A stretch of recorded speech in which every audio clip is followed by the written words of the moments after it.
Tutti amici di Radio Rossonera, ben ritrovati qua sulla radio Mattino Milan. Sì, non è l'editoriale, è comunque Mattino Milan, anche se sono qui da solo in questo giovedì 16 maggio del 2024.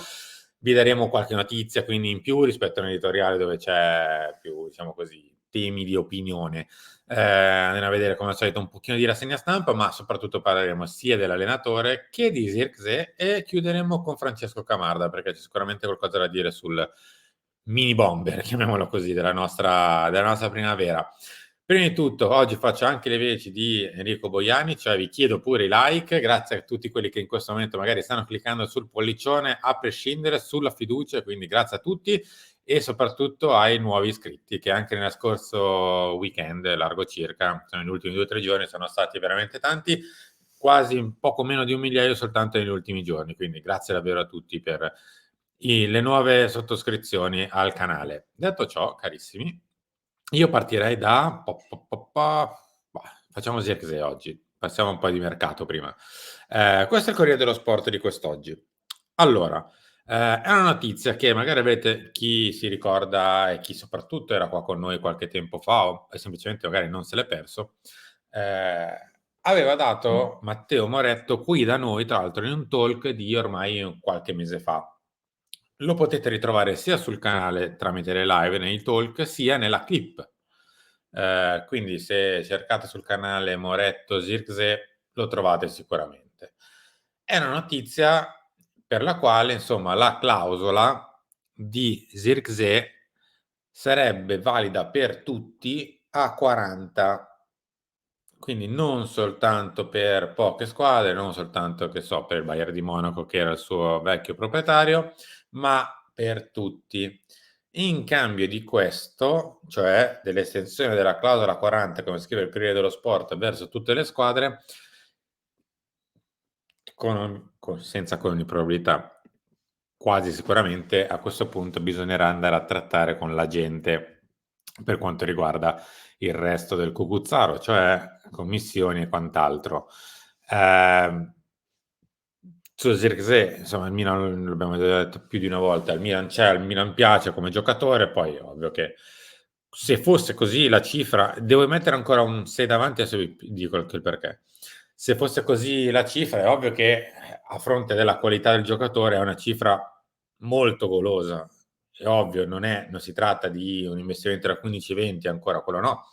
Si tratta comunque di una cifra da 40, sarebbe praticamente il nostro acquisto più oneroso nonostante possa essere la clausola 40, quindi capite bene che è comunque una spesa importante, però rispetto magari ai costi di un attaccante che ha fatto bene, che possono andare verso i 50 e 60, capite bene che è una buona cifra. Vedremo cosa farà il Milan. Ho messo davanti il se, perché in realtà ci fidiamo di quello che ha detto Matteo, che ha scritto il collega del Corriere dello Sport, se non ricordo il nome. Aspetta, lo vado a pescare. Claudio Beneforti, che sicuramente ne sa più di noi magari su questo tema, però devo mettere un se davanti perché, chiamiamolo lo sfizio, chiamiamolo giustamente il lavoro, un paio di volte abbiamo chiesto in separata sede ai dirigenti del Bologna se questa notizia fosse vera, ovvero che la clausola era estesa per tutti, e ci è sempre detto no, vale solo per il Bayern Monaco. Quindi in mezzo a queste due versioni, siccome non è che ci può essere una terza versione, una terza parte che ti può raccontare se è vero o no, da una parte c'è la società, dall'altra ci sono con ogni probabilità gli agenti che avranno detto ciò, e quindi prendiamola per buono comunque, anche se abbiamo sempre registrato il fatto che c'era una volontà, quella della società, di affermare il contrario, cioè che la clausola valeva soltanto per il Bayern di Monaco. Detto ciò, passiamo al nostro allenatore. Il sorpasso Fonseca, questa è Gazzetta di oggi. Paolo favorito per la panchina, Milan si decide dopo il weekend. Il tecnico del Lille ha più chance di Conceição, vuole scegliere solo la fine del campionato. Cardinali, i tifosi sono i nostri partner. Allora, al di là delle parole di Cardinale, sì, che sono in buona sostanza anche possono anche essere corrette per quanto riguarda la parte finanziaria, però va bene, no, ci interessa relativamente poco. Parliamo un attimo dell'allenatore. Sarà straniero, anche perché gli italiani son finiti, un po' perché non piacciono, un po' perché non vengono considerati idonei, un po' perché si stanno accasando da altre parti, insomma, in buona sostanza non ci sono tecnici italiani per il Milan per volontà e per possibilità. Non sarà quindi non sarà Conte, non sarà Sarri, non sarà nemmeno De Zerbi perché c'è una clausola da pagare, il Milan non la paga. Poi insomma, se la prossima settimana decide di cambiare idea, lo racconteremo, ma per ora non decide di pagare la clausola. Ehm, non sarà quindi Antonio Conte che, come avete visto magari nella clip del mattino, i colleghi da Napoli lo danno vicino a provare a trovare un'intesa per il Napoli. Non sarà nemmeno Thiago Motta. Non sarà nemmeno Thiago Motta, che non so per quale astruso motivo era stato fatto filtrare che c'era una porta aperta per Thiago Motta la scorsa settimana e non è stata fatta filtrare dagli agenti, perché vi potrei girare il telefono e far vedere cosa diceva la gente negli ultimi giorni. Cioè, no, no, no, no, ma non nient'altro, proprio no, punto. Cioè, non rispondeva nient'altro alla domanda su una possibilità di portare Thiago Motta al Milan. La risposta era buongiorno, no, proprio secca, senza nemmeno altro. Quindi io non so perché sia stato fatto filtrare questa cosa. Comunque, insomma, il rapporto tra Allegri e Giuntoli magari l'avrete visto ieri sera, che non è proprio dei migliori e che quindi porterà sicuramente a una separazione, al di là di quello che è il rapporto. La Juve non credo che si possa nemmeno permettere che un allenatore faccia una scena del genere davanti al proprio direttore sportivo. Pagherà, pagherà quello che dovrà pagare ad Allegri e si separeranno e alla Juve andrà Thiago Motta, come era da sempre in realtà, come è sempre stato da quando se ne è avuta notizia, da quando in realtà il Milan si è tolto dalla corsa vera e propria, non ieri, non l'altro ieri, non qualche giorno fa, ma qualche mese fa, quando ha deciso di non approfondire il tema con Thiago Motta in inverno, perché aspettava lecitamente, insomma, ognuno fa le proprie scelte, ci mancherebbe altro. Aspettava di vedere cosa faceva Stefano Pioli di questa stagione, se poteva essere ancora confermabile, se poteva portare a una stagione con un briciolo di successo, quindi quantomeno arrivare in finale barra semifinale di Europa League e chiudere decentemente il campionato con una buona media punti e un derby in tasca. Non è andata quasi nulla così e quindi il nome di Pioli si è bruciato via via nelle settimane e ci siamo ritrovati senza la possibilità di andare su Thiago Motta che nel mentre ha giustamente scelto altre strade. Poi io speravo sempre di vedere un minimo di progettualità indipendentemente da un gol o in più o in meno di Mancini con la Roma. Ma tant'è, questa è stata la nostra decisione e dobbiamo raccontare questa, altrimenti racconteremo di un mondo parallelo che non esiste. La nostra realtà dice di una squadra che e di una società che ha deciso di aspettare cosa voleva fare di questa stagione Pioli. La stagione non è andata bene e pace, è sfumato anche Thiago. Andrà quindi su un allenatore estero, insomma, Gazzetta parla di sorpasso, io non faccio un po' fatica a parlare di sorpassi. Son tutti lì, adesso non voglio dire che uno vale l'altro, ci mancherebbe, ognuno ha le proprie caratteristiche, dai Fonseca ai Van Bommel, ai Conceição a mettetecene voi un altro, insomma.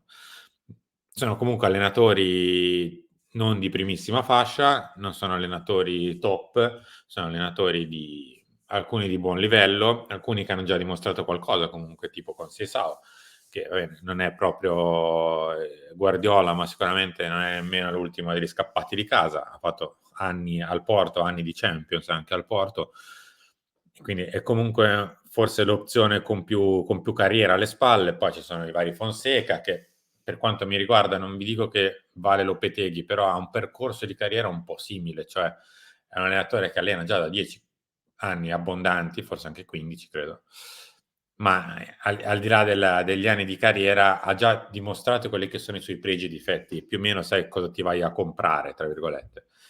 Poi ci sono i giovani come Van Bommel, come Nestrup, il tecnico del Copenaghen, che sono ai primi anni di carriera e quindi investi su di loro più quali sono la loro idea di calcio che sul loro recente passato, perché alla fine hanno quanti anni di carriera? Pochi, molto pochi.